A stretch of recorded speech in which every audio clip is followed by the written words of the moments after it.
On va parler maintenant d'un autre sujet, à savoir le paludisme. Là, il ne s'agit plus une seconde, il ne s'agit plus maintenant d'un prokaryote, il ne s'agit plus d'une bactérie, c'est un eucaryote. C'est plus un prokaryote, c'est un eucaryote, c'est un parasite, c'est un microparasite. Et vous savez que pour les parasites, et qu'il s'agit bien d'organismes unis au pluricellulaire, donc c'est des eucaryotes, qui sont de deux types. Il y a les microparasites ou les protozoaires, dont fait partie le plasmodium, et vous avez les macroparasites ou les helminths, qui sont des bestioles de plusieurs millimètres, voire centimètres, voire dans certains cas mètres. Donc, les protozoaires, dont fait partie le plasmodium, mesurent à peu près mesure quelques micromètres. Donc, encore une fois, les parasites, donc on a deux types de parasites. On a les protozoaires et les helminths. Les protozoaires, c'est des organismes unicellulaires, alors que les helminths, c'est des organismes pluricellulaires. Donc, pour les protozoaires, on a les organismes, pour les protozoaires, on a comme exemple le plasmodium, le Toxoplasma, Leishmania et Trypanosoma. Et pour les helminths, vous avez plusieurs types d'helminths, les cystodes, les trématodes, les nématodes.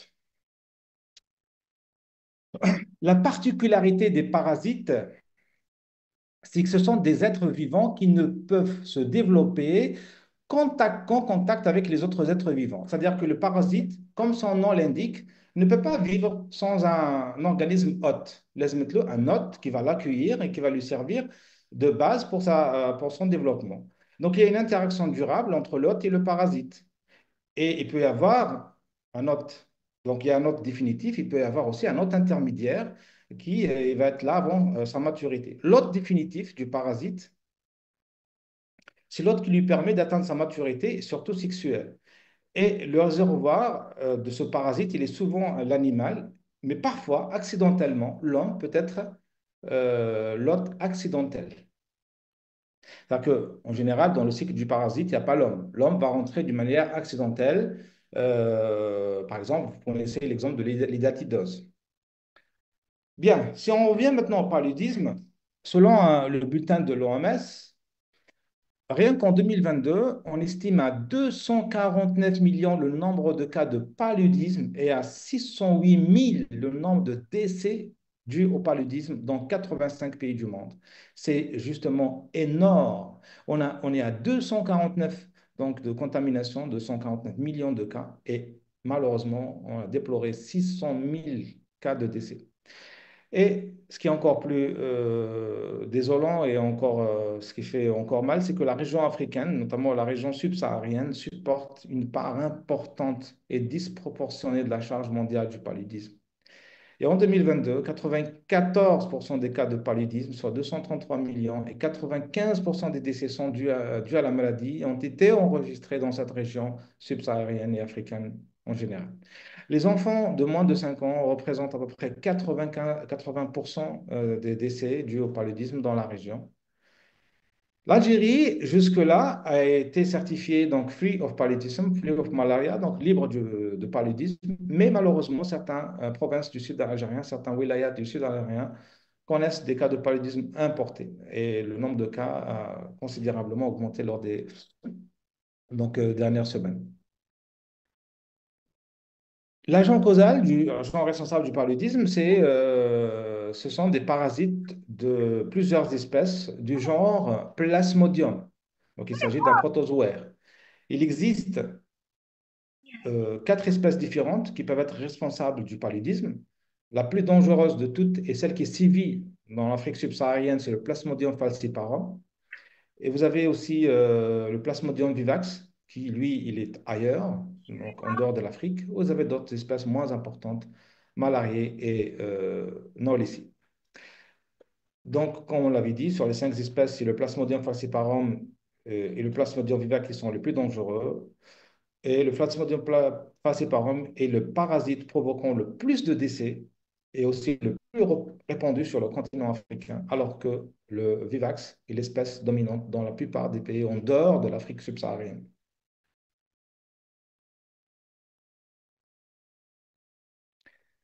Maintenant, la transmission, et ça c'est très important pour le parasite. Vous savez, les parasites, ce sont des eucaryotes, donc ce sont des êtres sophistiqués. Ce n'est pas comme une bactérie, c'est beaucoup plus développé. Ils utilisent des stratégies, donc ils ont des cycles complexes. Il faut comprendre vraiment le cycle pour comprendre déjà leur mode de transmission et surtout l'immunité contre ces derniers. Le paludisme se propage à l'être humain essentiellement par la piqûre de certains moustiques. Ce sont ce sont des moustiques du genre Anophèle, et c'est l'Anophèle femelle infectée qui va transmettre le parasite.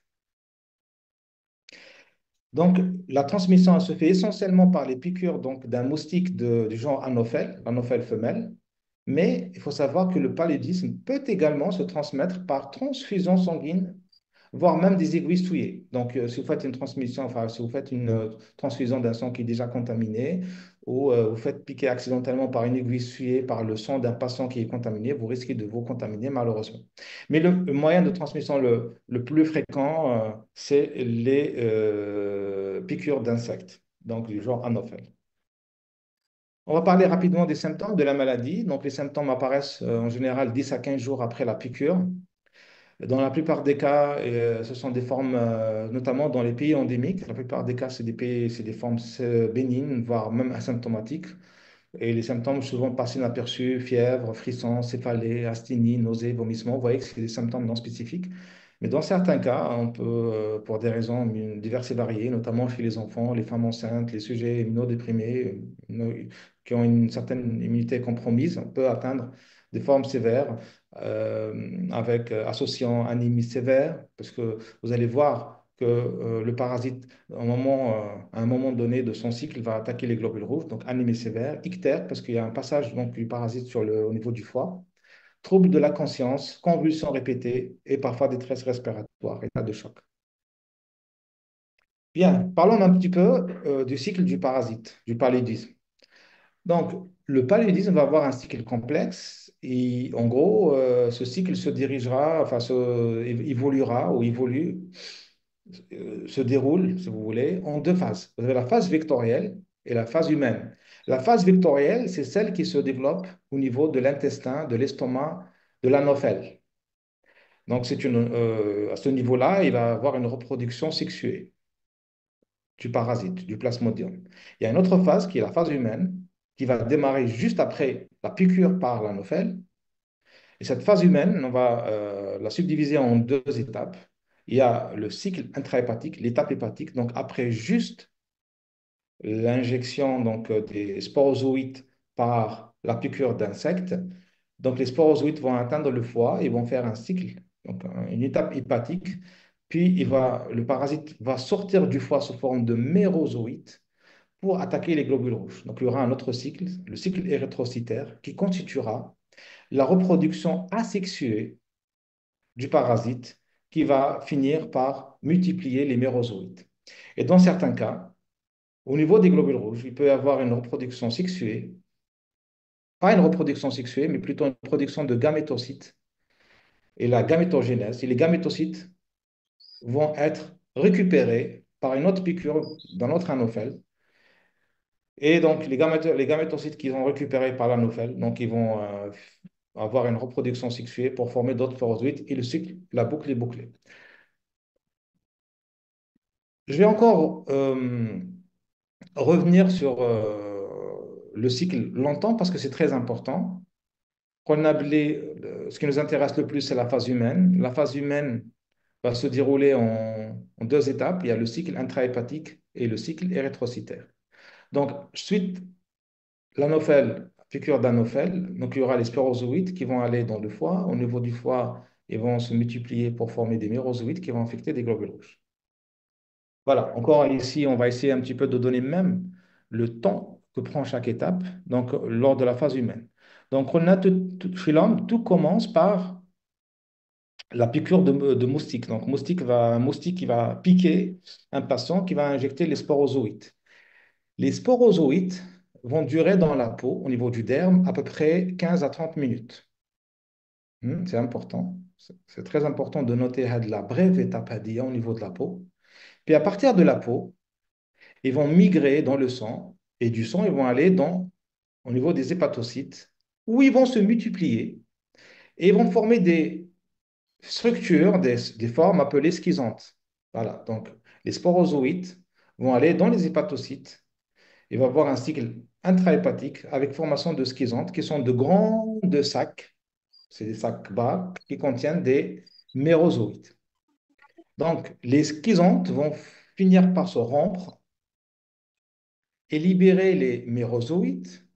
Les mérozoïtes infectent les globules rouges, donc ils vont se mettre à l'intérieur du globule rouge. Et à ce moment-là, les mérozoïtes vont entamer un cycle asexué qui va durer 2 jours environ et qui va finir par former donc des rosaces pleines de mérozoïtes qui vont être libérés. Et les mérozoïtes libérés vont ensuite infecter d'autres globules rouges et ainsi de suite. Et à partir de là, quand les mérozoïtes commencent à infecter les globules rouges, on commence à voir les symptômes de la maladie, c'est-à-dire à peu près vers le 9e jour. À partir du 9e jour, les globules rouges peuvent aussi former des gamétocytes, c'est-à-dire que le mérozoïte à l'intérieur du globule rouge ne vont pas rentrer dans un cycle asexué, non, ils vont se transformer en gamétocytes mâles et femelles. Donc vous aurez ici deux globules rouges, un qui porte un gamétocyte mâle, un autre qui porte un gamétocyte femelle. Là, donc, vous savez, la moustique qui est intervenue au début, qui a injecté le parasite, elle va revenir elle-même ou une autre moustique, donc un autre moustique pardon, le moustique par la moustique. Donc, un autre moustique qui va venir ici, qui va euh, ponctionner, donc il va prendre, prélever du sang. Et du sang, il peut y avoir du sang contaminé par les gamétocytes mâles et femelles. Et ces gamétocytes mâles et femelles vont former le zygote qui se développe en oocyste. Et l'oocyste se divise et libère les sporozoïdes. Donc voilà, donc l'anophèle va récupérer les gamétocytes mâles et femelles. Les gamétocytes mâles et femelles vont fusionner pour former le zygote qui se développe en oocyste et au niveau de l'oocyste qui va se rendre pour libérer les sporozoïdes. Les sporozoïdes vont être injectés à notre patient et ainsi de suite va se propager le plasmodium et le paludisme. Voilà, donc j'ai mis largement le temps nécessaire pour bien expliquer le cycle du parasite. Ce qu'il faut retenir encore une fois, c'est qu'il y a une phase vectorielle au niveau de l'anophale et une phase humaine chez l'homme. Et la phase humaine fait à trois parties. Fait d'abord l'injection du sporozoïde au niveau de la peau, 15 à 20 minutes. Puis, donc, les sporozoïdes vont aller au niveau du foie pour se transformer au bout d'une semaine à peu près 5 jours à peu près, ils vont se transformer en mérozoïtes. Les mérozoïtes vont infecter les globules rouges et effectuer un cycle asexué qui va multiplier la formation de mérozoïtes. Et à partir du 9e jour, on peut avoir la formation des gamétocytes qui vont être récupérés par l'anophèle pour ensuite effectuer la phase vectorielle du cycle et redonner encore de sporozoïtes et ainsi perpétuer le cycle parasitaire.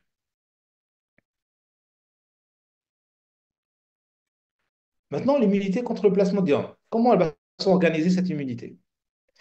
Donc, j'ai cité tout à l'heure que la porte d'entrée du paludisme, c'est la peau, c'est la piqûre d'insectes. Une fois le parasite est déposé par l'insecte, par l'anophèle, par le moustique, il est dans la peau. Et dans la peau, il va rester 15 à 30 minutes pour ensuite se retrouver où? Dans le sang. Puis il va aller dans le foie. Dans le foie, il va se multiplier à l'intérieur des hépatocytes, puis il va exploser les hépatocytes pour aller dans les globules rouges. Alors, l'immunité contre le paludisme commence déjà au niveau de la peau. Et au niveau de la peau, قلنا لكم بلي la peau est une barrière. Malheureusement, cette barrière, elle est dépassée parce qu'il y aura une piqûre. Donc, il y aura l'insecte et malheureusement l'anophèle équipé pour transpercer la peau. Donc, elle va déposer le sporozoïde. Une fois la peau elle est dépassée, ce sera la deuxième ligne. Ce sera l'immunité innée. Et donc, l'immunité innée, qu'est-ce qu'elle va faire? Elle va essayer de détruire les sporozoïdes. Il y aura donc au niveau de la peau, qu'est-ce qu'on a comme cellules immunitaires? On a les macrophages, on a les mastocytes. Mais malheureusement, ils vont être dépassés. On a le système du complément. Donc, les mastocytes avec les basophiles, avec le système du complément, vont essayer d'éliminer les sporozoïtes, mais malheureusement, les sporozoïtes sont beaucoup plus nombreux et beaucoup plus efficaces. Ils résistent à cette immunité innée. Ils vont passer dans le sang. Et à partir de là, dès qu'ils passent dans le sang, khalas, c'est l'immunité adaptative qui rentrera en jeu. Et donc, le virus pardon, donc le parasite ne peut plus être contrôlé par l'immunité innée. Donc, une fois il arrive dans le foie, il va donc faire son cycle hépatique, puis il va passer dans les globules rouges. Donc, il y aura l'entrée en jeu de l'immunité spécifique. Alors, pour l'immunité spécifique, donc contrairement à la diphtérie, l'immunité spécifique contre le parasite, puisqu'on parle d'un germe qui est sophistiqué, donc qui va faire un cycle complexe avec une phase hépatique et une phase au niveau des érythrocytes. Donc, l'immunité spécifique, elle doit s'adapter à tout ça. Et donc, l'immunité spécifique qui va se développer contre le paludisme va être à la fois humorale et cellulaire, pas uniquement humorale. Elle va être à la fois humorale et cellulaire. Elle sera surtout humorale, surtout quand le parasite est au stade de sporozoïte. Donc, pour limiter le passage du sporozoïte dans le foie, puis au stade de mérozoïte, pour empêcher le mérozoïte d'infecter le globule rouge. Et à la surface même du globule rouge, il peut y avoir des anticorps pour tuer les globules rouges infectés, pour limiter la propagation et la production d'autres mérozoïtes. Donc, l'immunité humorale, elle va cibler surtout les sporozoïtes pour limiter leur passage vers le foie, les mérozoïtes pour limiter leur passage dans les érythrocytes et les érythrocytes atteints pour stopper la propagation des mérozoïtes. Et durant la phase intrahépatique, le parasite sera à l'intérieur des hépatocytes. Donc, c'est comme on est un germe à multiplication intracellulaire, donc on est un germe à l'intérieur des hépatocytes. Dans ce cas-là, l'immunité, elle sera cellulaire. Et l'objectif de cette immunité, c'est de tuer les hépatocytes infectés par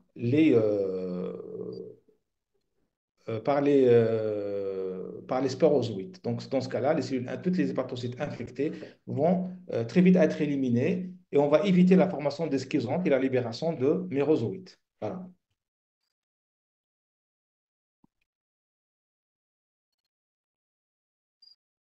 On va parler tout de suite de l'immunité humorale. Donc, l'immunité humorale qui va se former contre le paludisme, contre le plasmodium, ça va être une réponse T-dépendante.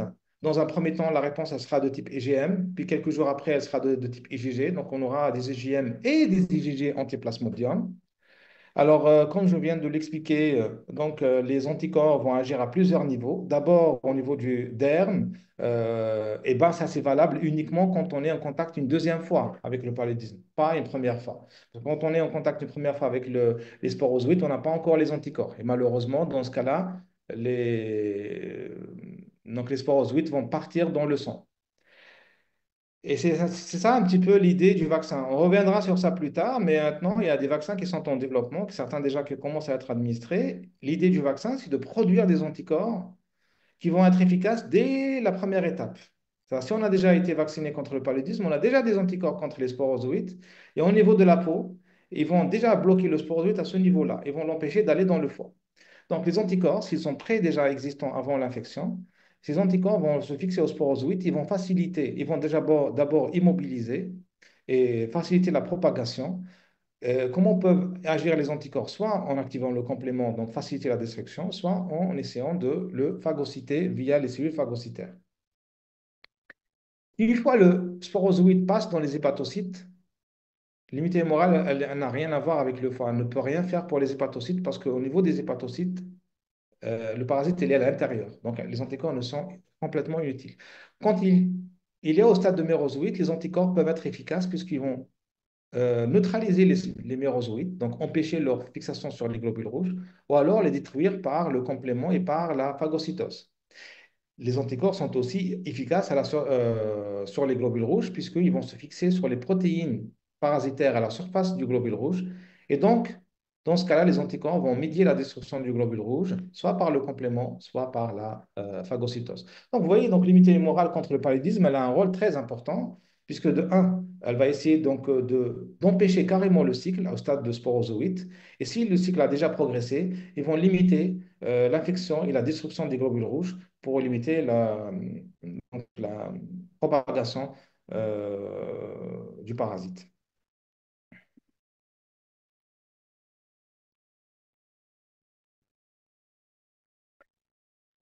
Alors, pour ce qui est de l'immunité cellulaire, il faut savoir qu'aussi l'immunité cellulaire, elle est surtout efficace. À quel niveau? Ben, je vais vous dire, l'immunité cellulaire, elle est efficace à ce niveau-là, donc au stade de cycle intrahépatique, au niveau des hépatocytes. Donc, en général, donc, le parasite est présenté par la suite dendritique au lymphocyte TCD4 qui va devenir TH1 et T helper folliculaire. Le T helper folliculaire va aider le lymphocyte B à se transformer en plasmocyte et à produire les anticorps bloquants et neutralisants, donc l'importance des CD4.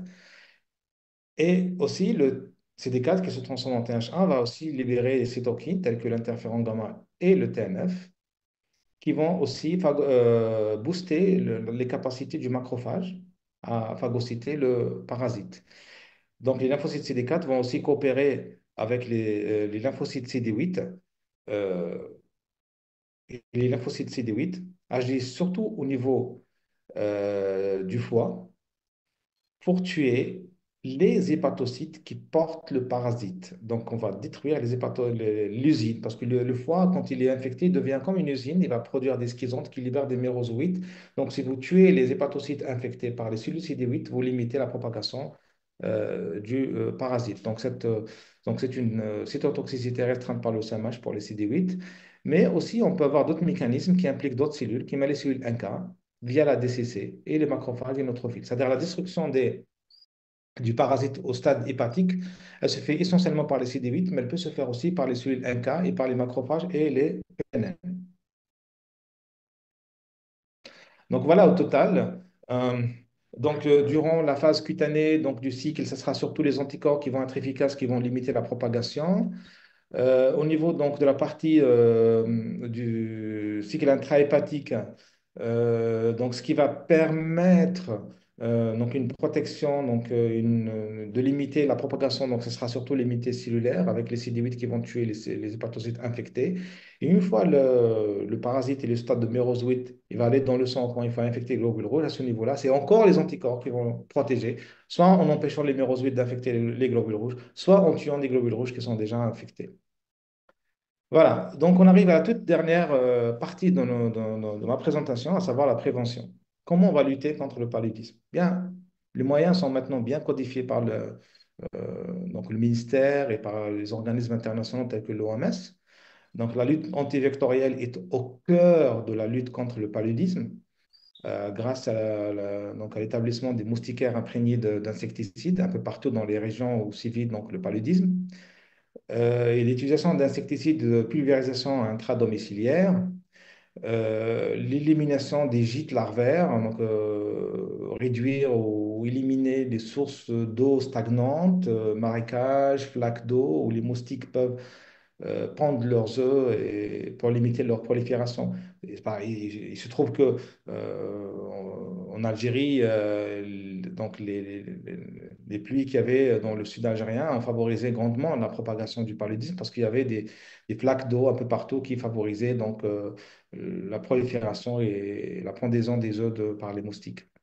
Donc en plus donc, des moustiquaires et des insecticides, il y a aussi la prophylaxie médicamenteuse. Donc, quand on part dans une région d'endémie, ou alors quand on part dans une région où il y a une épidémie nouvelle, on peut se protéger par des antipaludiens tels que la chloroquine, donc comme mesure préventive, prophylactique.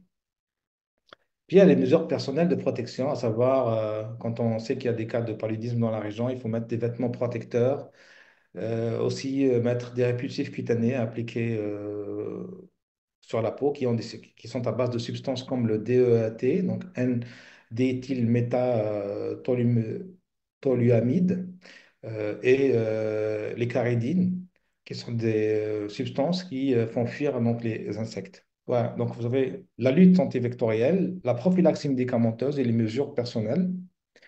Et puis vous avez le vaccin. Le vaccin, pour le moment, il n'est pas disponible en Algérie et je pense qu'il ne va pas l'être tout de suite parce que C'est un vaccin qui est encore en développement. Enfin, en développement, il commence à être prescrit dans certains pays d'Afrique, mais il n'est pas partout dans le monde. Donc, l'OMS recommande une large utilisation de ce vaccin antipaludique, qu'on appelle le nom scientifique, donc le RTS-S/AS01, ou le nom déposé, le Mosquirix. C'est un vaccin qui est recommandé par l'OMS chez l'enfant. L'enfant, dans les zones où la transmission du paludisme, enfin, falciparum, est modérée à forte, c'est-à-dire les régions d'endémie. Alors, si vous voulez connaître un peu plus sur ce vaccin, eh bien, c'est un vaccin de type recombinant, c'est-à-dire que c'est une protéine recombinante. Ça ressemble un petit peu au vaccin pour la diphtérie ou pour le tétanos, c'est-à-dire que c'est une protéine recombinante, c'est-à-dire formée, qui ressemble à une protéine portée par le Plasmodium falciparum qu'on appelle la comme sporozoïte. Donc, c'est une protéine qu'on retrouve sur les sporozoïtes. D'accord? Et rappelez-vous, le sporozoïte, c'est le premier stade du paludisme. Juste au moment de la piqûre par l'insecte, on a des sporozoïtes qui sont déposés au niveau de la peau. Et ces sporozoïtes contiennent une protéine qu'on appelle la circumsporozoïte, à partir de laquelle on a produit une protéine recombinante qui fait l'objet du vaccin. Donc le vaccin va simuler, va donner une protéine qui ressemble à la circumsporozoïte qui va provoquer la production d'anticorps. Et donc les sujets qui sont vaccinés, naturellement, ils auront des anticorps. Et les anticorps vont agir tout de suite au stade de sporozoïte pour limiter la propagation de- du parasite. Donc, depuis octobre 2021, l'OMS recommande une large utilisation du vaccin antipaludique chez l'enfant dans les zones avec une forte transmission du paludisme. Donc, la cible du vaccin, c'est le Plasmodium falciparum. Il y a un programme pilote qui a été initié dès 2021 au niveau des pays de l'Afrique subsaharienne et autres, donc le Ghana, le Kenya et le Malawi. Il a été donné chez les enfants entre 5 mois et 2 ans. Mais maintenant, l'efficacité reste limitée malheureusement. Les études ont montré une efficacité modérée, réduisant de 30 à 40% les formes sévères. Le régime vaccinal, le vaccin est administré à 4 doses pour maximiser la protection. Les 3 premières doses sont données à 1 mois d'intervalle et la quatrième dose est administrée à environ 18 mois après la troisième. Vous voyez, donc le vaccin, quand même, il souffre d'une certaine inefficacité. Donc, il faut donner plusieurs doses de rappel pour atteindre un taux satisfaisant d'anticorps et qui sont très vite efficaces lors des premiers stades de l'infection. Après, en octobre 2023, il y a un autre vaccin recommandé encore par l'OMS et qui semble être plus efficace et plus sûr que son prédécesseur, le Mosquirix, il est appelé R21 Matrix M. On en parlait hier, mais ils ont dit que l'Algérie n'était pas encore, que nous sommes inscrits, mais qu'il n'est pas encore disponible, je pense. Oui, ils ont donné la. Moi, personnellement, je pense que l'attitude de l'Algérie devrait être un petit peu, du moins pour le vaccin, un petit peu attentiste dans un premier temps. Il faut attendre et voir un petit peu. Parce que il faut pas que. Bon, je vais le dire quand même, il ne faut pas que les Algériens servent plutôt de cobayes. Il faut d'abord attendre et voir comment réagit le vaccin. Parce qu'il faut se méfier quand même que ce vaccin a été donné que dans les pays d'Afrique. On va nous expliquer que c'est l'Afrique qui est une région endémique, mais quand même, il faut attendre. Surtout que le premier vaccin, Mosquirix, reste quand même avec une efficacité discutable. Avec le deuxième, on a une meilleure efficacité, mais il faut attendre. Donc, à mon avis, l'Algérie fera mieux d'attendre et de voir un petit peu, avoir un peu de recul par rapport à ce vaccin-là. Puisque de toute façon, le vaccin Mosquirix ne semble pas limiter grandement la propagation. Il est là juste pour protéger dans 30 à 40% des cas contre les formes sévères. Donc, ça reste quand même discutable. Et justement, je voudrais parler de problème d'inefficacité de ce vaccin et du vaccin, pas le vaccin en lui-même, mais je veux dire, l'idée du vaccin contre le parasite est une idée qui est un peu difficile à avaler, difficile à faire passer parce que on a des problèmes avec les parasites. Et l'inefficacité vaccinale contre les parasites vient justement de la complexité du cycle de vie du parasite. Hein, parce que vous avez vu, pour le plasmodium, il passe d'abord dans la peau, puis dans le foie, puis au niveau des globules rouges. Donc, il fait plusieurs passages et à chaque fois, il va changer de visage. Et donc, le vaccin, si vous prenez le Mosquirix, il va cibler que le stade sporozoïde. Donc, au tout début, si on rate le parasite au tout début, le vaccin il devient complètement inefficace. Vous voyez un petit peu? Donc, ce n'est pas comme une bactérie, elle a une seule phase de développement. Là, vous avez plusieurs phases et à chaque fois, le parasite va changer de visage. Donc, utiliser un vaccin à base, donc cibler uniquement le sporozoïde, ça a quand même une efficacité limitée. Et puis, vous avez la variation génétique du parasite. C'est que la protéine HDIC à la base du vaccin, la circumsporozoïde, elle change tout le temps. C'est pas comme pour la toxine diphtérique. Et du fait qu'elle change tout le temps, les anticorps produits par un vaccin X vont être obsolètes, seront rendus obsolètes par une variation de cette protéine. Et puis, vous avez la mémoire qui est malheureusement courte. Vous avez vu, on a besoin de faire plusieurs rappels pour atteindre un taux d'anticorps satisfaisant. Voilà. Donc, voilà les obstacles. Peut-être qu'à l'avenir, il y aura de meilleurs vaccins, mais pour le moment, le vaccin ne promet pas vraiment d'en finir avec le paludisme et les moyens de protection les plus efficaces restent largement la lutte antivectorielle, la prophylaxie médicamenteuse et les mesures personnelles de protection. Je crois que l'Algérie a très bien géré dans les années passées et elle était félicitée pour ça par l'OMS. Et elle avait un plan très, très réussi contre le paludisme. Elle a été déclarée comme libre du paludisme. Malheureusement, pour des régions, pour des raisons géostratégiques, pour des raisons de migration clandestine, tout ça, on a eu quelques cas importés. Et ce qui fait que ça lance un nouveau challenge à nos autorités pour essayer d'endiguer la propagation. Et les moyens les plus efficaces, à mon avis, ce sera la sensibilisation du citoyen et du personnel médical sur place, la lutte antivectorielle et la prophylaxie. Voilà, pour le moment, en espérant que le vaccin arrive et que le vaccin soit plus ou moins bien efficace contre le paludisme. Voilà, donc j'arrive à la toute dernière partie. Donc je termine avec vous avec cette magnifique photo du désert algérien qui n'existe nulle part ailleurs. Donc ce sont des images magnifiques à couper le souffle. Donc ça, c'est un coucher de soleil dans le grand sud algérien. Je vous remercie infiniment pour votre attention et je suis là encore une fois, pour prendre vos questions et pour interagir avec vous.